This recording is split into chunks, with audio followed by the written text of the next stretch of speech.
जय हिंद दोस्तों, आप सभी का सिद्धार्थ सर यूट्यूब चैनल पर स्वागत है। तो आज का जो वीडियो है आपका बाल विकास के महत्वपूर्ण जो क्वेश्चन है जो 2019 में पेपर हुआ था, तो वहाँ से हमने आज का सेट लिया है ताकि आप लोगों को एक क्वेश्चन का लेवल पता चले कि व्यापम किस तरीके के क्वेश्चन देती है। तो आपको वीडियो को लास्ट तक देखना है ताकि आपको हर क्वेश्चन को अच्छे से ध्यान से इस तरीके के क्वेश्चन आते एक पैटर्न पता चलेगा। अपना स्कोर कार्ड भी आप लोगों को शेयर करना है।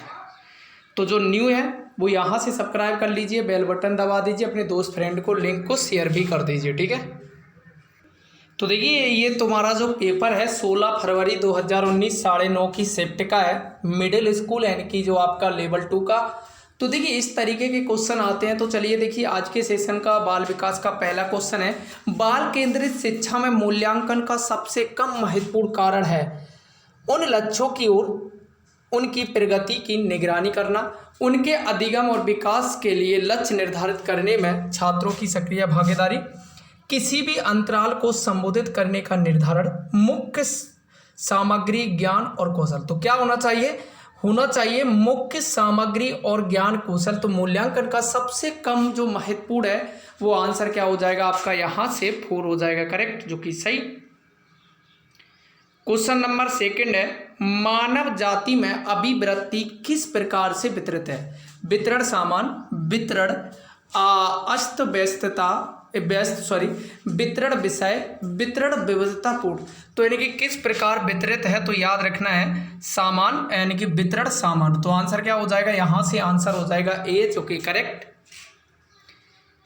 क्वेश्चन नंबर सेकंड है, कोई वस्तु क्या है और हम इसके साथ कैसे व्यवहार करते हैं, इस विषय में उससे जुड़े मानसिक प्रतिरूप या विचार को कहा जाता है। तो क्या कहा जाता है, निर्माण, नेटवर्क, स्कीमा, संरचना।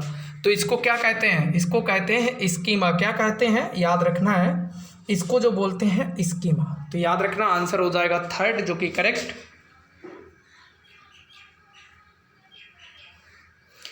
क्वेश्चन नंबर 4 है, बच्चों की कक्षा में जहां आपके पास 15 अलग अलग सीखने की शैली और 15 अलग अलग व्यक्तित्व वाले बच्चे हैं, बाल केंद्रित शिक्षण। तो यहाँ से आपको बताना है एक शिक्षण प्रणाली के साथ एक पाठ योजना विकसित करना। प्रत्येक बच्चे को देखकर एक पाठ योजना विकसित करती है कि उसकी ज़रूरतें क्या हैं।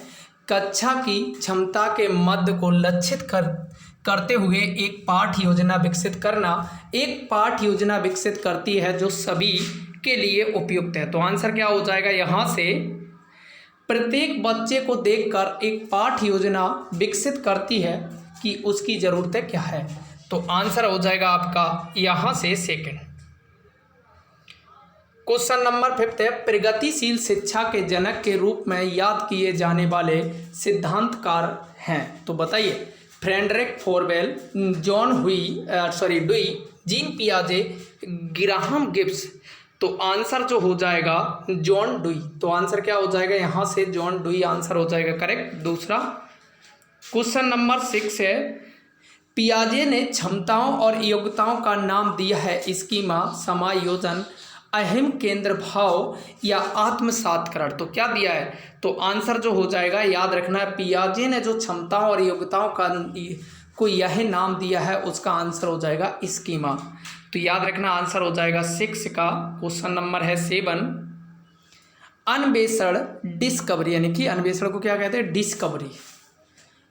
अधिगम में शिक्षक अधिगम के एक डैश की भूमिका निभाते हैं। तो बताइए, अन्वेषण है जो अधिगम में शिक्षक अधिगम के एक डैश की भूमिका निभाते हैं, सलाहकार, समन्वयक, प्रबंधक, प्रेरक।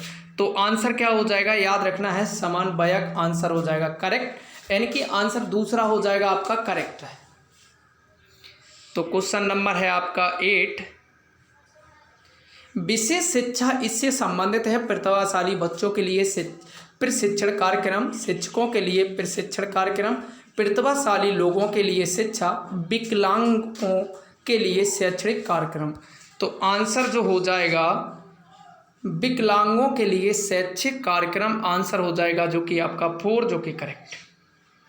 क्वेश्चन नंबर 9 है, बुद्धिमत्ता, तीव्रता, विकास से जुड़ी। तो आपको बताना है कि डैश बुद्धिमत्ता तीव्रतर विकास से जुड़ी कोई बुद्धि नहीं, मध्यम बुद्धि, उच्च बुद्धि, मंद बुद्धि। तो यहाँ से जो आंसर क्या हो जाएगा, उच्च। याद रखना आंसर क्या हो जाएगा, आंसर हो जाएगा जो कि थर्ड। क्वेश्चन नंबर है आपका 10। अधिगम सिद्धांत माता पिता की भूमिका डैश उनके बच्चों के विकास में कैसे चिन्हित करते हैं। प्रशिक्षकों के रूप में, शिक्षकों के रूप में, भागीदारों के रूप में, समर्थकों के रूप में। तो जो माता पिता की आपको भूमिका बताना है। याद रखना जो माता पिता एक तरह के प्रशिक्षक होते हैं, बच्चे को छोटे से समझाते हैं, ये सारी चीज़ें रहती हैं। तो आंसर जो हो जाएगा आपका करेक्ट हो जाएगा आपका प्रशिक्षकों के रूप में। तो वीडियो सभी को अच्छा लगे लाइक सब्सक्राइब, अपना स्कोर कार्ड जरूर शेयर करिए। एक समूह में समाजमिति विश्लेषण का उपयोग व्यक्तित्व को डैश डैश विधि के रूप में मापने के लिए किया जाता है। प्रेक्षक, वस्तुनिष्ठ, व्यक्तिनिष्ठ, प्रक्षेपी। तो आपको बताना है कि एक समूह में समाजमिति विश्लेषण का उपयोग व्यक्तित्व को डैश विधि के मापने के। तो याद रखना वस्तुनिष्ठ आंसर हो जाएगा सभी का करेक्ट। क्वेश्चन हो जाएगा आपका 12। विलियमसन के अनुसार निम्नलिखित में से कौन निर्देशन परामर्श का लाभ है। भावनात्मक पहलू के बजाय बौद्धिक पर जोर दिया जाता है।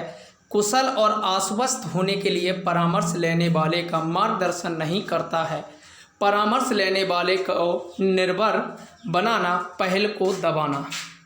तो आंसर यहाँ से क्या हो जाएगा, भावनात्मक पहलू के बजाय बौद्धिक पर जोर दिया जाता है। तो आंसर क्या हो जाएगा फर्स्ट। क्वेश्चन नंबर है 13। ऑर्थोटेक उपकरणों को मुख्य रूप से डैश के लिए डिजाइन किया गया है, इनमें से कोई नहीं। शरीर के अंगों को समर्थन देने, शरीर के हिस्से की मरम्मत करने, न होने वाले अंगों की जगह लगाने। तो याद रखना यहाँ से क्या हो जाएगा, शरीर के अंगों को समर्थन देने। तो जो ऑर्थोटेक उपकरणों का मुख्य रूप से किसके लिए किया जाता है, याद रखना शरीर के अंगों को समर्थन देने के लिए। तो याद रखना जिसके शरीर कुछ अंग हिलते डुलते नहीं, उसके लिए भी ये यूज किया जाता है। क्वेश्चन नंबर 14 है। छात्रों में अधिगम के परिणाम के विषय में आकलन को डैश डैश मूल्यांकन के रूप में जाना जाता है। तो याद रखना है, तो देखिए यहाँ से छात्रों के अधिगम के परिणाम के विषय में आकलन को डैश डैश के नैदानिक बेंचमार्क रचनात्मक निदान। तो आंसर क्या हो जाएगा, आंसर क्या हो जाएगा यहाँ से निदान हो जाएगा करेक्ट। क्वेश्चन नंबर 15 है। निम्नलिखित में से कौन सा अनुकूलन कोलबर्ग के अनुसार पारंपरिक नैतिकता के चरण के अंतर्गत आता है। दंड एवं आज्ञा के प्रति अनुकूलन, सामाजिक सहानुभूति और विवेक, सार्वभौमिक नैतिक मूल्यों की नैतिकता, सहायक उद्देश्य और विनिमय। तो आंसर क्या हो जाएगी, सामाजिक सहानुभूति और विवेक, यानी कि आंसर आपका क्या हो जाएगा, आंसर सॉरी यहाँ से आंसर हो जाएगा सेकंड, जो कि करेक्ट। क्वेश्चन नंबर है 16। निम्नलिखित में से कौन बाह्य प्रेरणा का उदाहरण नहीं है। वेतन, प्रशंसा, जुनून, पदोन्नति। तो आंसर यहाँ से क्या हो जाएगा, आंसर क्या हो जाएगा, जुनून को छोड़कर बाकी की सारी चीज़ें, वेतन, प्रशंसा, पदोन्नति, यानी कि बाहर लोग भी कहते हैं अरे भाई उसको देखो कितनी कारी वेतन मिल रही, तो ये सारी चीज़ें हो जाती दूसरे के द्वारा। क्वेश्चन नंबर यहाँ से 17 है।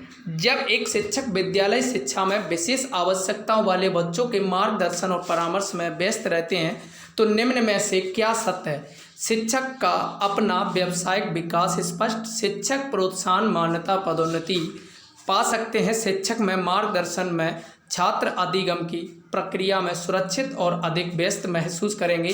शिक्षक के मार्गदर्शन में छात्रों को विशेष अवधान प्राप्त होता है। तो आंसर क्या हो जाएगा, शिक्षक के मार्गदर्शन में छात्र अधिगम की प्रक्रिया में सुरक्षित और अधिक व्यस्त महसूस करेंगे। तो याद रखना आंसर यहाँ से क्या हो जाएगा, आपका आंसर हो जाएगा।